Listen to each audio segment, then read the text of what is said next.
Sua Majestade Swati His Majesty III, Mswati III from the Kingdom of Eswatini, Your Majesty Letsi III from the Kingdom of Lesotho,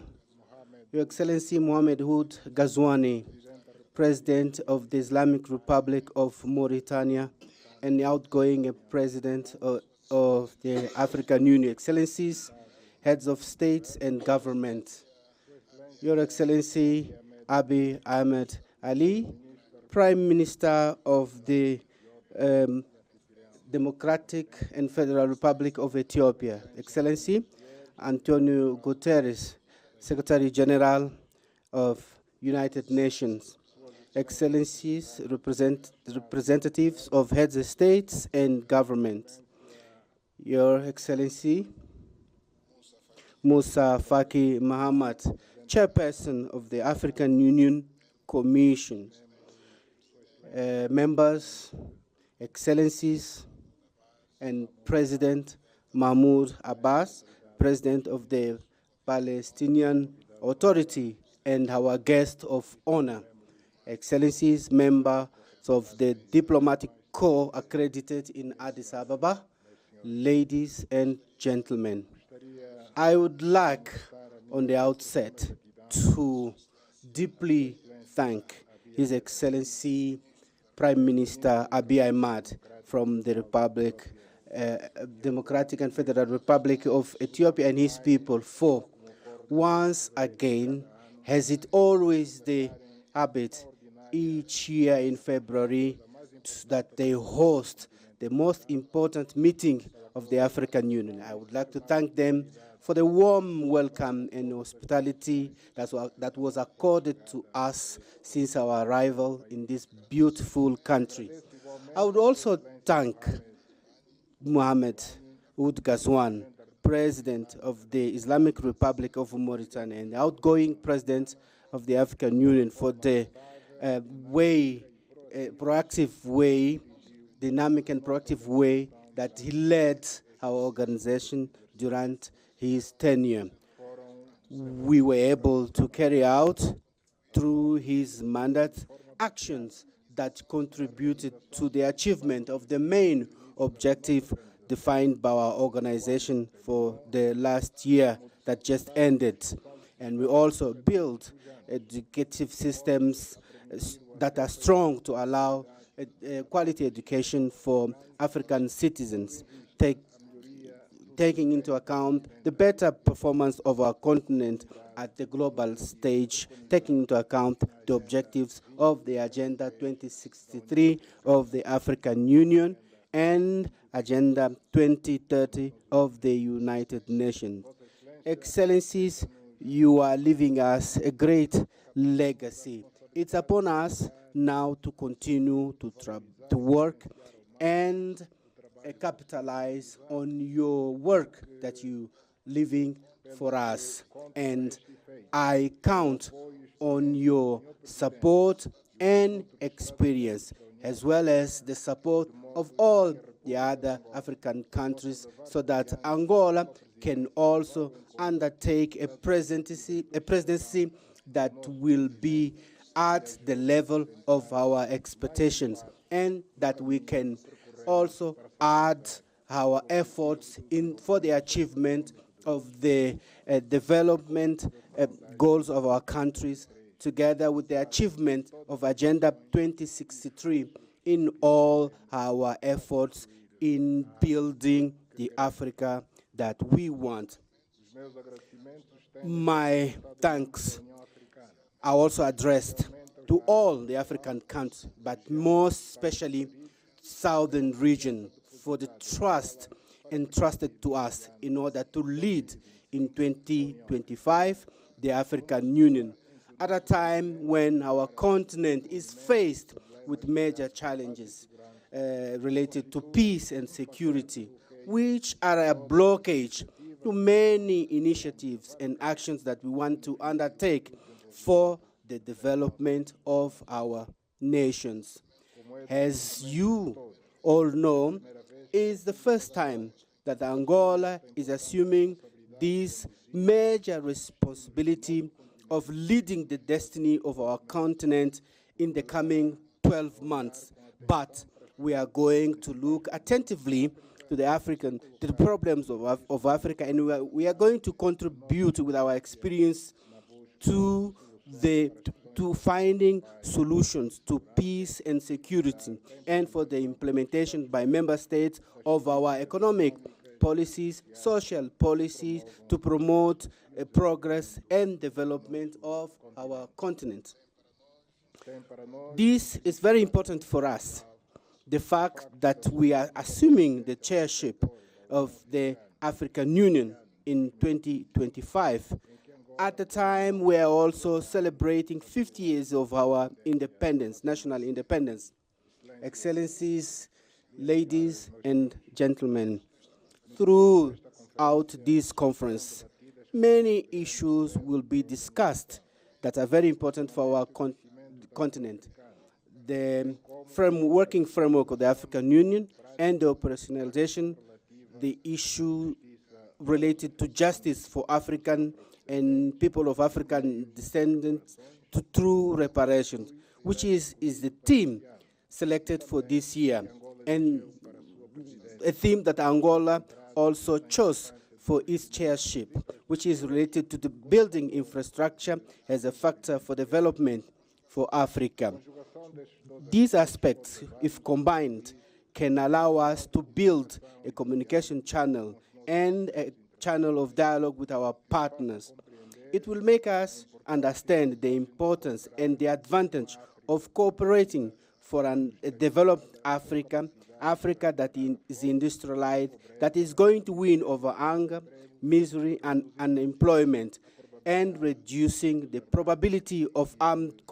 conflict and illegal immigration. We will have the opportunity to address all these aspects in our fourth conference for development that is going to take place in Sevilla, in Spain, from 30th June to 4 July this year. And we believe this is a historical opportunity to redefine the rules of financing based on economic justice and inclusion, taking into account the commitments from previous conferences that were not fulfilled, especially the Monterey Consensus, Doha Declaration, and Addis Ababa Declaration. The fourth Sevilla Conference is going to address the challenges that we are faced in the funding for development and promoting the adoption of innovative solutions and more effective solutions, such as fiscal justice, debt relief, climate funding, reforms in financial and global institutions, and social inclusion. These are going to deserve our attention so that we can adopt a common position that can ensure the continent to reinforce its influence in the global governance and the reduction of the cost of the debt, and for a sustainable development of our continent. The achievement of these objectives is going to create synergies that are going to promote more trade, more cultural exchange, and technology, and other aspects that are going to bring benefits for all the parts involved. We believe that in the objective that we aim for our countries, we include issues that are for priorities, especially in fundamental infrastructures, railways, roads, airports, and ports, power supply stations that are essential for the industrialization of our continent and to improve the living conditions of our people. During our presidency of the African Union that we are going to assume from today, we hope to work together with all the members of our institutions. We're hoping to launch a plan for together with our partners, so that the African Union Commission can be able to establish the basis for infrastructure projects that are going to be undertaken in our continent. We would like to underline the contribution of Angola for the development of Africa, taking into account our superavit when it comes to energy supply, especially in this sector of energy. Given its strategic relevance that it have in the transportation of goods and in African trade between Africa and within Africa, taking into account the Lobito corridor and the Tanzanian railways that we believe are going to play a major role in connecting African countries and in promoting the trade that we want to achieve, especially under the AFCFTA. Taking into account what I've just said, I believe that we should come up with a well-defined strategy in order to yield the benefits. I believe that by integrating G20, it's essential in ensuring that Africa plays an active role in global decisions. Excellencies, ladies and gentlemen, the strategic lines of our presidency are aligned in general terms with the priority actions defined by our continent, especially under the acceleration of the implementation of the second 10-year implementation plan of the Agenda 2063, especially covering 2024, centered in transportation infrastructure, connectivity, energy, natural resources, peace and security, agriculture, blue economy, continental integration, and African free trade area and strategic partnerships. In this framework, our major lines of our interventions of major importance is the issue of peace and security, because we believe this is one of the pillars for the materialization of the aspirations of our Agenda 2063 of the African Union, especially the program that aims at silencing the guns by 2030, by transforming Africa in a peaceful region, safe, with a promising future, with prosperity for all Africans, and in placing our continent in the development route. In the reports of our activities,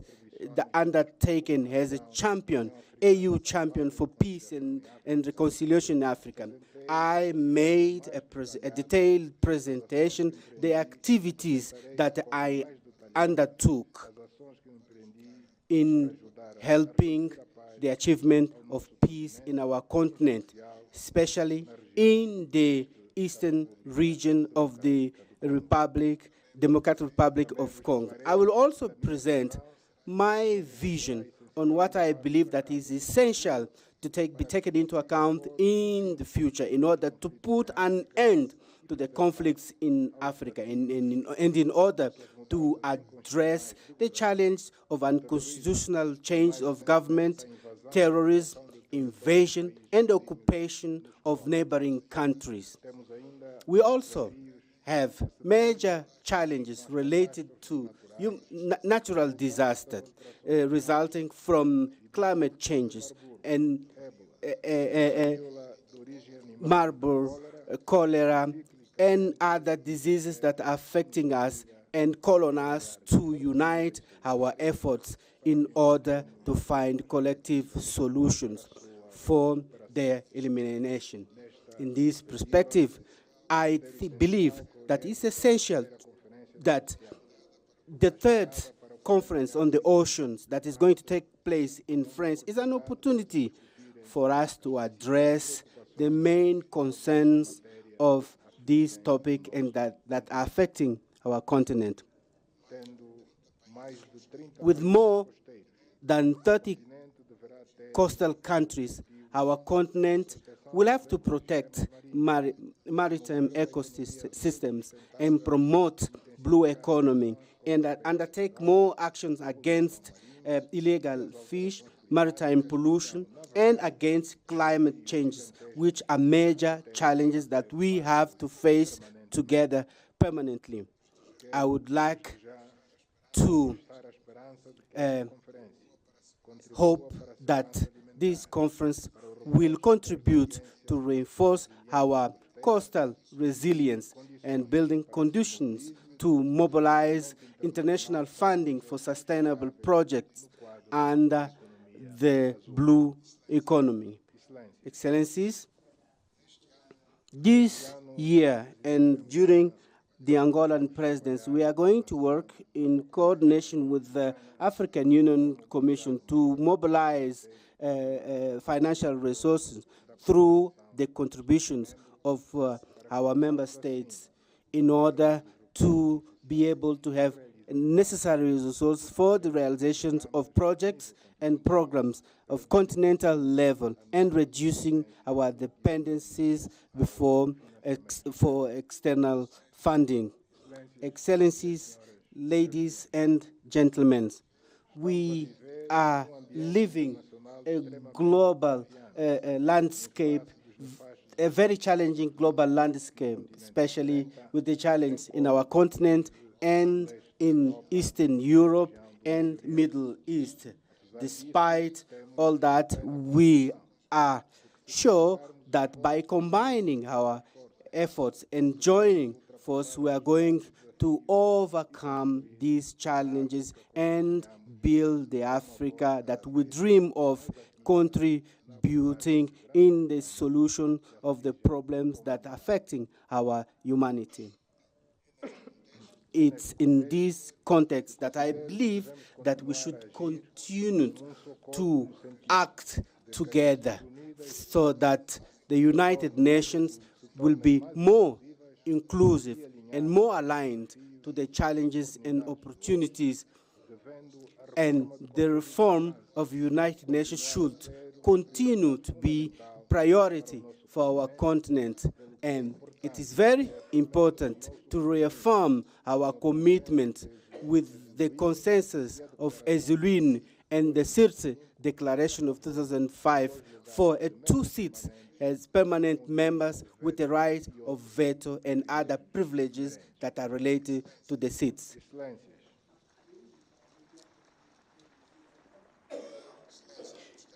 Excellencies, I would like to call on you, your best contribution, so that our presidents of our continental organization that we assume today can take part, can happen in a climate of understanding and the dynamics that is necessary in this long work that we together undertake for the transformation of Africa as a continent that rich and prosperous for its people. Allow me to address my vote of thanks to His Excellency Musa Faki Mohammed and the outgoing commissioners that had their mandates at the Commission for their excellent work throughout their mandates at the helm of our common house of Africa. I wish to the new coming Commission successes in their mandates and endeavors. And I appeal that the Pan-African spirit and the ideals of our founding fathers continue to lead the future of our continental organization. I would like to hereby accept to undertake the functions of the chair of the African Union, and that our tears today for having lost the African child, Samuel Nyoma, will be transformed in strength that will help us achieve the challenge that are ahead of us. Thank you very much for your kind attention.